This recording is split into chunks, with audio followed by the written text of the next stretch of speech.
अस्सलाम वालेकुम। आज हम क्लास 8 का एक दूसरा चैप्टर हम शुरू करेंगे, परसेंटेज। ठीक है, तो परसेंटेज की जो शुरुआत होती है, तो जैसे कि आप लोग 7th में पढ़े भी हैं कि परसेंटेज क्या होता है। परसेंटेज का मतलब क्या होता है? पर 100 होता है। हाँ, कि मतलब 100 में से कितना लिया गया। अगर मान लो 4% है, मान लो 4% लिया गया। हाँ, तो 4% में क्या कि कोई ऐसी चीज़ है जिसको 100 इक्वल पार्ट में बांटा गया और उस 100 पार्ट में से 4 पार्ट को ले लिया गया, तो कितना परसेंट हो गया? 4%, 4% हो गया। ठीक है, अब कभी कभी क्या होता है, परसेंटेज को जब रेशियो के एतबार से देखा जाता है, तो परसेंटेज का मतलब उसको रेशियो के अकॉर्डिंग जब उसको देखा जाता है, तो इस तरह से उसका डेफिनेशन आता है कि a ratio with its second term, a ratio with its second term as a 100 is known as a percentage. मतलब एक ऐसा रेशियो जिसका जो सेकेंड टर्म हो वो 100 के इक्वल हो, उससे क्या कहा जाता है? परसेंटेज कहा जाता है। ठीक है, जैसे अ रेशियो विथ सेकेंड टर्म, जैसे मान लो 8:100, इसका सेकेंड टर्म क्या है? 100 है। तो अब हम इसको क्या लिख सकते हैं? 8% लिख सकते हैं। सेकेंड टर्म इसका 100 है, इसलिए हम इसको ए लिख सकते हैं। या 5 है, इसका सेकेंड टर्म कितना है? 100 है, तो इसको हम क्या लिख सकते हैं? 5% लिख सकते हैं। ठीक, अब इसके बाद आता है जो अगला पॉइंट है परसेंटेज में। अब परसेंटेज का क्या होता है कि डेसिमल से परसेंटेज में कन्वर्ट करना, परसेंटेज से डेसिमल में कन्वर्ट करना, ये तो 7th में पढ़ चुके हो तुम लोग। इसमें अब इसके बाद एक अगला पॉइंट इसमें आता है कि what percent of one quantity is another quantity. मतलब what percent of one quantity is another quantity, मतलब एक क्वांटिटी का कितना परसेंट दूसरे क्वांटिटी का है। एक क्वांटिटी का कितना परसेंट दूसरे क्वांटिटी का। अब मान लो हम एग्जांपल लेते हैं, एक्सप्रेस 75 पैसे एज अ परसेंटेज ऑफ 5। हाँ, अब यहाँ पे क्या करें, यहाँ पे क्वेश्चन में क्या, एग्जांपल में क्या लिए हैं कि एक्सप्रेस 75% पैसे एज अ परसेंट ऑफ 5। 75% पैसे को 5 के परसेंट में कितना होगा। अब इसको हम कैसे कहें? लेट, अब यहाँ पे मान लो कितना है? x% ऑफ 5 इक्वल टू 75 पैसे। ये रुपीज़ है, 5 रुपीज़ है। हाँ, ये पैसे में है, तो सबसे पहले हम इसको क्या करते हैं? किस में कन्वर्ट करते हैं? पैसे में कन्वर्ट करते हैं। तो x% यानी x/100 हो गया। आपकी साइन है, मल्टीप्लाई कर दिए। रुपया है, अब इसको कितने में? 100 से मल्टीप्लाई कर दिया। अभी किस में कन्वर्ट हो गया? पैसा हो गया। अब यहाँ कितना है? 75 हो गया। अब a इससे कैंसिल हो गया। 5 से इसको काटो, 5 × 5, 5 3 2 बचा, 5 5 15, यानी x इक्वल टू कितना आया? 15 है। यानी 5 रुपये का 15%। अब यहाँ x इक्वल टू कितना है? 15 है। 5 रुपये का 15% 75 पैसा है। 5 रुपये का 15% कितना है? 75 पैसा है। बात समझ में? एक चीज़ हो गया कि मतलब एक क्वांटिटी दूसरे क्वांटिटी की कितना परसेंटेज है, तो हम इस तरह से इसको क्या करते हैं? सॉल्व करते हैं। उसके बाद अगला आता है कि परसेंट इंक्रीज एंड डिक्रीज होता है। परसेंट का एक इंक्रीज परसेंट भी निकाला जाता है और डिक्रीज परसेंट भी निकाला जाता है। तो इंक्रीज और डिक्रीज परसेंट निकालने के लिए सबसे पहले कितना इंक्रीज हुआ है वो हमें पता होना चाहिए। तो अब इसके लिए एक फार्मूला होता है कि increase value by original value into 100 कर देते हैं, तो इससे हमें क्या मिल जाता है? इंक्रीज परसेंट मिल जाता है। हाँ, लेकिन यहाँ पे पहले निकालना ये ज़रूरी है, इंक्रीज वैल्यू निकालना। अब इंक्रीज वैल्यू निकलता कैसे है कि पहले कुछ और था, पहले मान लो 5 रुपया, अब किसी चीज़ का दाम पहले 5 रुपया है, अब उसका दाम कितना हो गया? 10 रुपया हो गया। तो अब इंक्रीज वैल्यू कैसे निकालेंगे? 10 में से 5 को घटा देंगे, तो कितना आएगा? 5 आया। अब पहले दाम कितना था? 5 था, इंटू 100 कर देंगे। ओरिजिनल वैल्यू पहले 5 था ना, तो 5/5 कितना? 10, ये हो जाएगा 10%। कितना इंक्रीज हुआ? 100%। आया बात समझ? इस तरह से हम क्या कर सकते हैं? इसका निकाल सकते हैं। आधा बढ़ा ना, इस तरह से हम इसका निकाल सकते हैं, इंक्रीज वैल्यू और डिक्रीज वैल्यू। या जैसे इसका एग्जांपल ले लो कि if the price of toy car is increase from 1200 to ₹1500 then find the percentage of increase in the amount. तो अमाउंट में कितना इंक्रीज हुआ ये परसेंटेज निकालना है। कह रहा एक खिलौने वाला कार है, अब उसका दाम 1200 रुपये से कितना बढ़ के हो गया 1500 रुपया हो गया। अब इसका क्या करना है, इंक्रीज परसेंटेज निकालना है अमाउंट में। अब देखो 1500 रुपया अब हो गया, पहले कितना था 1200 था, तो इंक्रीज कितना हुआ इसमें 300 हो गया। ठीक है, अब 300 बाई ओरिजिनल वैल्यू कितना थी पहले 1200 इंटू 100 कर देंगे। अब एज से कैंसिल हो गया, 3 4 12 और 4 25, कितना इंक्रीज वैल्यू होगी 25% इंक्रीज होगा। ठीक है, ए इंक्रीज परसेंट का होगा। इसी तरह से डिक्रीज भी निकाल सकते हैं। अब इसके बाद एक अगला जो टाइप आता है इसमें, अगला जो टाइप आता है इसमें वो होता है कि जैसे find the to increase a number by k then multiply its by 1 plus k%। जैसे यहाँ पे अब इसका एग्जांपल के ज़रिए बताऊँगा तो और बेहतर रहेगा। जैसे find the 10% more than 90, find the 10% more than 90। इस तरह का भी क्वेश्चन आता है कि 10% मोर देन 90 का 10 से 10% ज़्यादा कितना होगा, 90 का 10% से ज़्यादा कितना होगा। अब इसके लिए एक फार्मूला होता है, इसमें जब मोर देन आती है तो जितना परसेंटेज होता है उसमें 1 ऐड कर देते हैं। जैसे 10% मोर देन 90 हुआ, तो अब इसके लिए फार्मूला क्या होता है, इसमें जो ओरिजिनल क्वांटिटी होती है 10, अब इसके लिए मान लो वक्त x ओरिजिनल क्वांटिटी है, अब कितना परसेंट जो परसेंट रहता 1 प्लस मान लो k% मोर देन कह रहा था इतना कर देते हैं तो हमारी वैल्यू आ जाती है। अब इसको कह रहा है 10% मोर देन 90, हाँ फाइंड द 10% मोर देन 90, कितना परसेंट 10% का 90 का 10% ज़्यादा कितना होगा।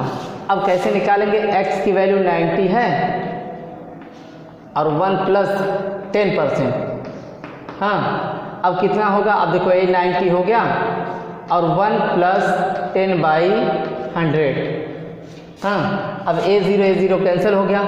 अब यहाँ कितना आया 90, अब उसके बाद 1 प्लस 1 में 10 से डिवाइड करेंगे कितना होगा, 1 में 10 से डिवाइड करेंगे तो कितना हो जाएगा 0.1 हो गया।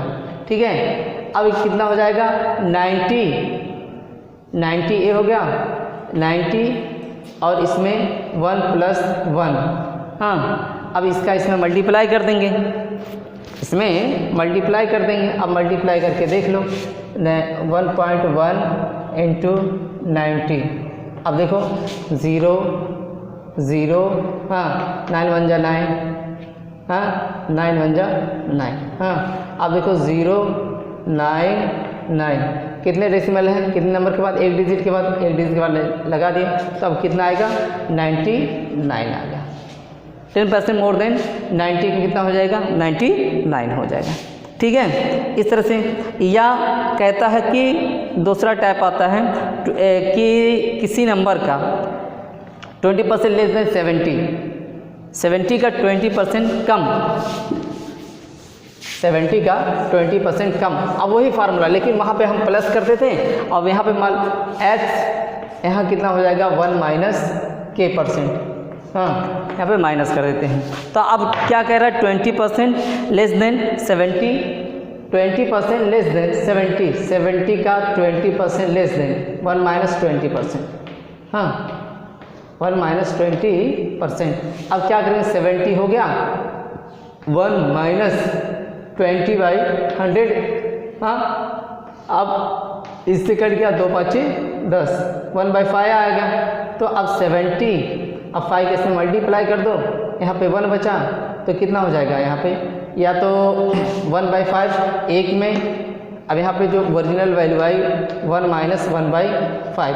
अब इसमें 1/5 में हम डिवाइड जब करेंगे 1/5 में तो यहाँ कितना होगा, या तो इसमें से घटा दो, दोनों में से कोई एक रास्ता यहाँ अपना लो। अब मान लो इसका 5 के नम 5 में से 1 गया 4, हाँ 5 के नम 5 में से 1 गया 4 4/5, 4 में हम 5 से ऐसा डिवाइड कर देंगे अब देखो 5 ज़्यादा है 4 कम है, अब डेसिमल बढ़ा दिए। हाँ, तो 5 वाटे यहाँ 0 बढ़ा दिए, 5 वाटे 40, यहाँ कितनी बार जाएगा? अब 70 इंटू 0.8 हो गया। हाँ, 0.8 हो गया। अब इसका इसमें मल्टीप्लाई कर देंगे। इसका जब इसमें मल्टीप्लाई करेंगे हम तो कितना हो जाएगा? अब देखो 70 और डेसिमल 8 0 0, 8 7 56, एक डेसिमल पॉइंट। अब कितना हो जाएगा? 56 हो जाएगा, यानी कितना रुपया हो जाएगा? 56 हो जाएगा। 70 का 20% कम, 70 का 20% कम कितना रुपया हो जाएगा? 56 रुपया हो जाएगा। एक टाइप ये हो गया। अब उसके बाद अगला जो टाइप आता है इसमें, हाँ, जैसे कहता है कि 7th में भी पढ़े होंगे, हाँ, इस तरह का क्वेश्चंस कि एक कोई चीज़ है, उसकी प्राइस अगर कुछ % बढ़ रही है, मतलब कोई घरेलू सामान है और उस सामान की प्राइस % क्या हो रहा है? बढ़ रहा है, तो उसके कंजप्शंस को, उसके यूज़ को कितना कम कर दिया जाए। उसके यूज़ को कोई चीज़ है और वो कितना हो रहा है? कोई सामान है, वो कितना % क्या हो रहा है? बढ़ रहा है। उसका रेट 8% क्या हो रहा है? बढ़ रहा है। उसकी प्राइस क्या हो रही है? 8% बढ़ रही है।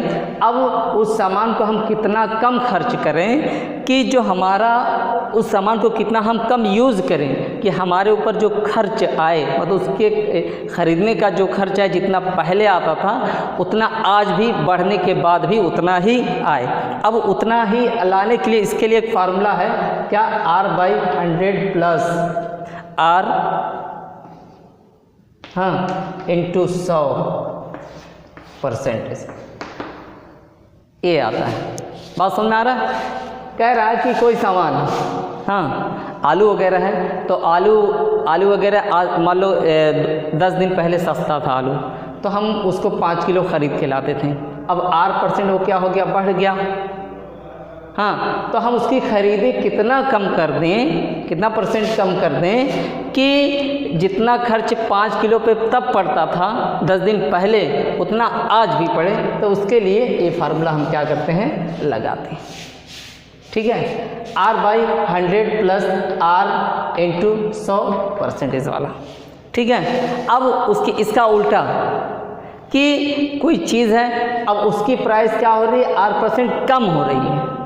यहाँ पे R% बढ़ रही थी ना, अब उसकी प्राइस यहाँ पे क्या हो रही है? R% कम हो रही है। जब बढ़ेगी तो यहाँ पे प्लस कर देते हैं, और जब उसकी प्राइस क्या हो रही है?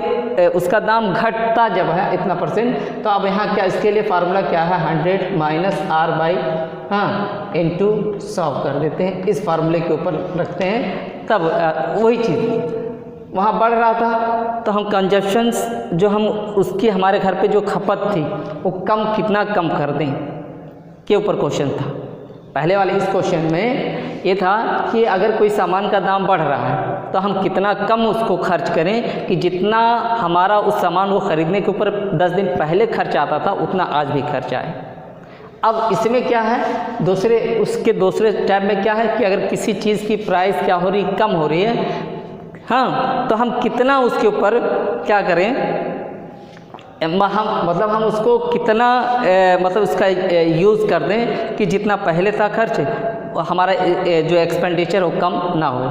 जो हमारा खर्च है, जितना पहले हम पैसा लगाते थे, जैसे मान लो घरेलू खर्च के लिए, मतलब घर के सामान के लिए जो मान लो 5,000 रुपया लगता था, पूरा सामान खरीदने के लिए 5,000 रुपया 10 दिन पहले लगता था, तो अब कितना % हम उस पहले वाले क्वेश्चन की बात कर रहा हूँ, मैं कितना % उसको अपने कंजप्शंस को, मतलब मान लो चाय की पत्ती बढ़ रही है तो कितना % हम चाय की पत्ती का यूज़ कम कर दें कि खर्च आज भी 5,000 आए।